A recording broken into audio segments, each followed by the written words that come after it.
Toontown Project Altis, in all of their brilliance, has decided to blatantly ignore the fact that they're playing a game with stolen source code and post their game onto Steam in an attempt to get more players. This is illegal and a bad idea because, clearly, Steam does not allow you to post games that have intellectual property from another company or copyrighted material from another company clearly stated within their terms of use, and most certainly any Toontown private server, regardless of modifications, will use original source code that is copyrighted and owned by Disney. So there's no way that this does not go against the terms of use of Steam specifically, but more importantly, any Toontown private server already goes against the terms of use of Disney as a whole. It is not, Toontown private servers are not allowed to exist. I don't know how people are somehow confused about this. If any of you have ever played World of Warcraft, I don't know if you ever heard of the server Nostalrius. Basically, they made a private server of World of Warcraft, and they used the original source code. And everybody was really surprised when I got shut down, because guess what? Private servers are not fucking legal. So, I don't understand why anyone in their right mind would ever want to take a game that is clearly illegal and post it to fucking Steam. I can't wrap my mind around this fucking train of thought. It actually hurts me to think about. I don't get it. So the fallout of all this is going to be what I find the most interesting. There's several different options. Either, as Dubito predicts, nobody gives a shit, we get more people into this community, because clearly if there's one thing that random users on Steam want, it's to play some dated, shitty MMO from 15 years ago that has no modern relevancy of any standard. That is clearly what people want. I'm sure, I could get any of my friends in college to just pick up Toontown and play it flat because it's just such a great MMO. You can definitely just get random people off the street to play this game who don't have the nostalgia factor. No, you're a fucking idiot. That's not how it works. The only people who play this game are people who have nostalgia for it. You're not going to be able to get a brand new player base of viewers to play a game that's 15 years old without a single major modification in the last 8 years.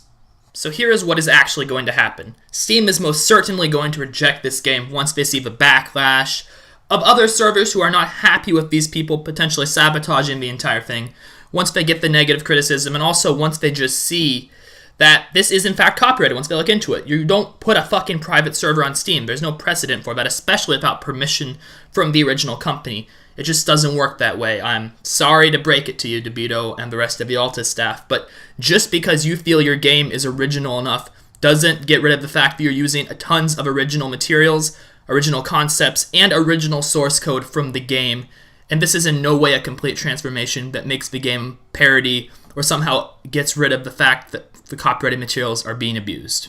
And here's the actually more serious implication of what's going on beyond, I don't really give a shit if Altis fails. It's not a very good game. When I tried to play it, it was incredibly boring. The animation angles gave me a headache. The task line was crap. I just didn't like the game fundamentally. That is my opinion. But, if you liked the game, then I guess that's a bigger loss to you. But aside from that, the bigger picture issue here is that, like I said, all Toontown private servers are fundamentally inherently illegal. Anyone who disputes that is an idiot. And Disney has been gracious, has stayed out of the way of getting involved because of the fact that nothing was getting pushed to the boundaries. I think they just didn't want to get involved.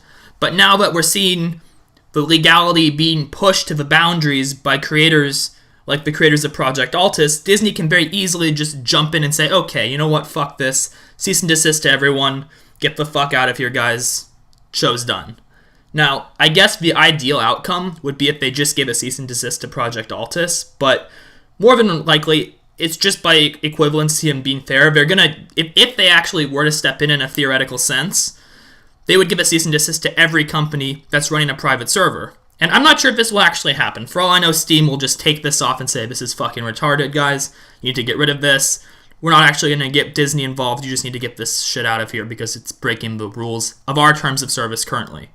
And very clearly. So, I don't know what's actually going to happen, but essentially, you can just see the arrogance in these pictures that I'm showing, that they don't think anything they're doing is wrong, but very easily and very honestly, as a serious possibility, their arrogance could lead to the entirety of all private servers very possibly getting shut down, and more than likely lead to either this game getting removed from Steam, which would be the obvious first step, or more seriously, them or everyone getting a cease and desist letter. So, in conclusion, fuck Project Altis, fuck this shitty idea. Hopefully nothing comes from it. You guys need to stop. and get a grip of yourselves, and this is not going to end well for anyone unless Steam does the right thing and just takes your game, yanks it off there within a day or two. That's all I gotta say. See you guys later. Goodbye.